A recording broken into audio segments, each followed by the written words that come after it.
నమస్తే. ప్రస్తుతం మనతో పాటు సినీ ప్రముఖ విశ్లేషకులు ఇమ్మంది రామారావు ఉన్నారు. ఆయనతో మాట్లాడదాం. నమస్తే సార్. నమస్తే. సార్, మొన్నటి వరకు రామ్ చరణ్, అల్లు అర్జున్, అటు తారక్ వీళ్ళు పాన్ ఇండియా స్టార్స్ గా ఉన్నారు అని చెప్పేసి చాలా మంది మాట్లాడుకున్నారు. అండ్ ఇప్పుడు కొత్తగా ప్రభాస్ ని ఎవరు ఢీ కొట్టలేకుండా ఉన్నారు. ఇప్పుడు 1000 కోట్ల క్లబ్ లో పడ్డారు. ఇప్పుడు ఇంకెవరు లేరు మొత్తం ఇండియా లెవెల్లో అని చెప్పేసి మాట్లాడుతున్నారు. మీరేమంటారు సార్? అంటే పాన్ ఇండియా స్టార్ గా వీళ్ళు కాదు, ఆ పాన్ ఇండియా స్టార్ అనే పేరు గాని తెలుగు సినిమా అంతర్జాతీయ స్థాయిలో ఉండేలా చేసిన వాడు కానీ, తర్వాత తెలుగు సినిమాకి దాదాపు 1800 కోట్ల రూపాయలు అంటే అంటే ఆ కలెక్షన్ తెచ్చిన వాడు కానీ number 1 star no doubt Prabhas. తర్వాత ఏమైందంటే కొన్ని ఆ సినిమా ఎక్కువ రోజులు ఆడడం వల్ల మిగతా సినిమాలు రెండు దెబ్బతినడం వల్ల ఏది ఆది పురుష్ తర్వాత రాధేశ్యాము ఆ టోన్ తగ్గింది. ఆ సమయంలోనే ఇటు త్రిబులారు అటు పుష్ప సినిమా రిలీజ్ అవడం వల్ల అవి ఊహించని కలెక్షన్స్ రావడం వల్ల అప్పుడు వీళ్ళు కొంచెం లైమ్ లైట్ లోకి వచ్చారు.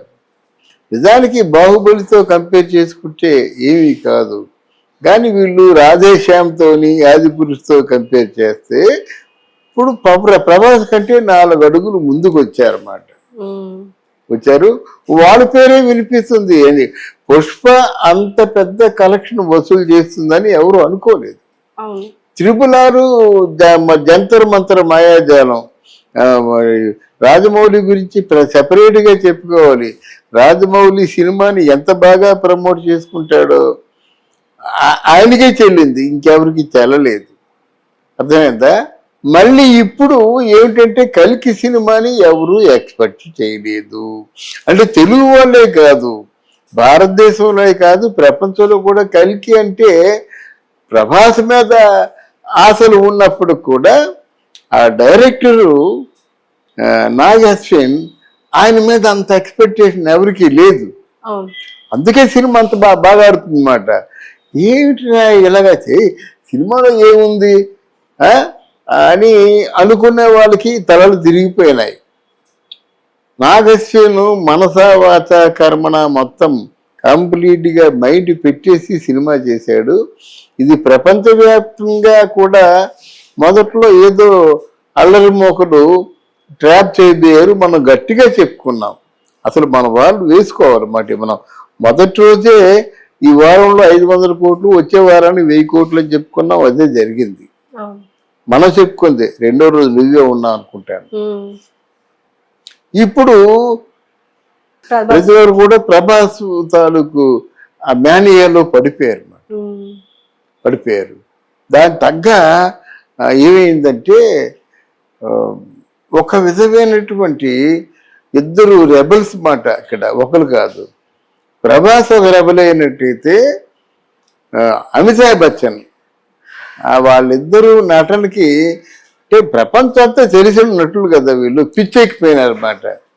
అమితాబ్ బచ్చన్ కోసం కొంతమంది, ప్రభాస్ కోసం కొంతమంది, దీపికా పడుకోని కోసం కొంతమంది, కమల్ హాసన్ కోసం కొంతమంది కొన్నిసార్లు చూస్తున్నారు. ఆ విధంగా వాళ్ళు ఈరోజు సినిమా ఎక్కడికి వెళ్ళిపోయిందో తెలియదు, ఎంతకి వెళ్తుందో తెలియదు.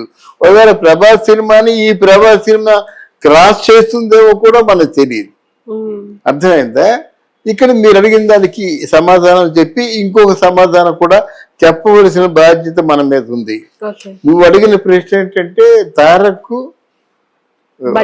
బన్నీ అంటే వాళ్ళ తాతల తాలూకు, అంటే వాళ్ళ బన్నీకేమో చిరంజీవి కానీ మన చరణ్కి చిరంజీవి కానీ వాళ్ళ లెగసీ ఏమైనా అడ్డొచ్చిందా?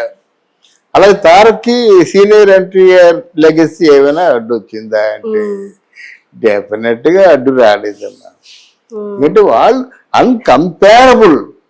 ఇప్పుడు చిరంజీవి ఉన్నాడు అనుకోండి, ఏదో మాట వరుసకి ఏదో నాకంటే నా కొడుకే బాగా యాక్ట్ చేస్తాను అంటారు. లేకపోతే వాళ్ళ తాలూకు డైరెక్టర్లు మీరు కాదు సార్, మీ అబ్బాయి చాలా బాగా చేస్తుండే అంటే ఆనందంగా ఉంటుంది. అంతేగాని అన్కంపేరబుల్ చిరంజీవితో కానీ ఎన్టీఆర్తో కానీ ఎవరు కలపకూడదు. ఎన్టీ రామారావు ఆజానుభావుడు, దేవతలను వర్ణించినట్టుగా ఉంటాడు. ఆదానుబాహం అరవింద్ దళాయదాక్షం. అలాగే నో కంపారిజన్. ఓకే. అది ఎప్పటికి ఎవరు ఎప్పటికి వాళ్ళిద్దరే. అప్పుడు చిరంజీవి, ఇప్పుడు చిరంజీవి, అప్పుడు ఎన్టీ రామారావు. No comparison. ఒకవేళ పౌరాణిక పాత్రలో ఉంటే మొత్తం పోతారన్నమాట. ఆయన రాముడైనా, కృష్ణుడైనా, రావణుడైనా, దుర్యోధనుడైనా ఏమైనా ఒప్పించాడు, మెప్పించాడు. ప్రపంచంలో అలాంటి ఆర్టిస్టు ఉండరు. అలాగే మోడర్న్ ఏజ్కి సంబంధించి చిరంజీవి అన్ని రకాలుగా పాత్రలు చేశాడు. ఇంకో ప్రధానమైనది ఏంటంటే, ఎవరో స్వామీజీ వీళ్ళు సిద్ధాంతులు ఉంటారు కదా, వాళ్ళ సినిమాల గురించి ఎందుకంటే, that is cinema is pure fiction with reality to make believe. Cinema is nothing but to make believe. నమ్మసక్యంగా ఉండాలి సినిమా అన్నది. వాళ్ళు నమ్మారు కాబట్టి ఇన్ని వేల కోట్లు వస్తున్నాయి. నువ్వెవరికి అది కరెక్ట్ కాదు. దానికి దీనికి పోలికలు లేవు. అర్జునుడికి దీనికి క్యారెక్టర్ పోలికలు లేవు. కర్ణుడికి దీనికి పోలికలు లేవు. ఎందుకయ్యా నువ్వు? నిన్నేమైనా పురాతన గ్రంథాన్ని తిరగరాస్తున్నామని ముందు రాసుకున్నాడు ఆయన. ఆయన తెలివితేటల కొద్దీ కథ అల్లుకున్నాడండి. ముత్యాల ముగ్గు ఉంది, అది రామాయణాన్ని యాజ్ తీశారు బాబు గారు, శంకరాచార్య ఎవరైనా. రామాయణం భార్య భర్త అనుమానం రావడం, పంపించేయడం, ఇద్దరు పిల్లలు పుట్టడం. అప్పటికంటే ఇద్దరు పిల్లల్ని అనాథలు కాకుండా హనుమంతుడు వచ్చి అలాగా కాపాడుతూ ఉంటాడు. రామాయణమే కదా. అదేంటి రామాయణం లేదు కదా, దీంట్లో ఎలాగుంది కదా అంటే, నీకెందుకయ్యా? సినిమాలో చూడు. సినిమాలో బొక్కలు ఎదుగుతావేంటి? శాస్త్రాల్లో బొక్కలు ఎన్నో ఉన్నాయి. సినిమాకి ఎందుకు వస్తావు నువ్వు? పవన్ కళ్యాణ్కి ఏమో సిరి చక్రం వేసుకున్నాడు. నీకెందుకు దండగా? ఎవరి నమ్మకం వాళ్ళకి. మరి భారత సంగ్రామంలో పాండవులు ఆంజనేయ స్వామిని వేసుకున్నారు. ఎవరు అడిగారు? అవును, మీరు రావాలి కానీ నిమిత్త ఒకటి ఆంజనేయ స్వామిని తీసుకొస్తున్నారని ఎవరైనా ప్రశ్నిస్తారా? వాళ్ళ జెండాలో ఆంజనేయ స్వామి ముందుండారా? అంటే ఏంటి? అప్పుడు జెండా ఉన్న ప్రాణం ఉన్నట్టు లెక్క. ప్రశ్నించలేదు కదా. అంటే మా బలం చూసి మీరు భయపడుతున్నారా అని పాండవులు అడిచి తలదించుకుంటారా? లేదు, యుద్ధం చేశారు, పోరాటం చేశారు. అలాగా ఇట్లాంటి స్వామీజీలు ఏదో పుక్కిటి పురాణాలు చెప్పేవాళ్ళు, ఏదో బుద్ధి లేక ఎవడో చెప్పంటే చెప్పేవాళ్ళు. కానీ ఆయన సినిమా తీసుకున్నాడు. ఈ వర్తమాన సమాజానికి ఏ విధంగా సినిమా ఉపయోగపడుతుందో తెలివిగా అల్లుకున్నాడు. ప్రతి దృశ్యాన్ని కూడా చాలా జాగ్రత్తగా సెల్యులాయిడ్ మీద ఆవిష్కరించాడు. కట్టగారికి ఏంటంటే ఇట్లాంటి సినిమాలు చేసేవాళ్ళు ఒక రాజమౌళి అని అందరూ అనుకుంటున్న సమయంలో లేదు, నేను కూడా ఆ తరహాలో సినిమాలు తీయగలనని రాగస్వామి నిరూపించుకున్నాడు. అంతేగాని ఈ లెగిసీలు గిగిసీలే ఉండవు. లెగిసీలు ఎంతకాలం ఉంటాయమ్మా?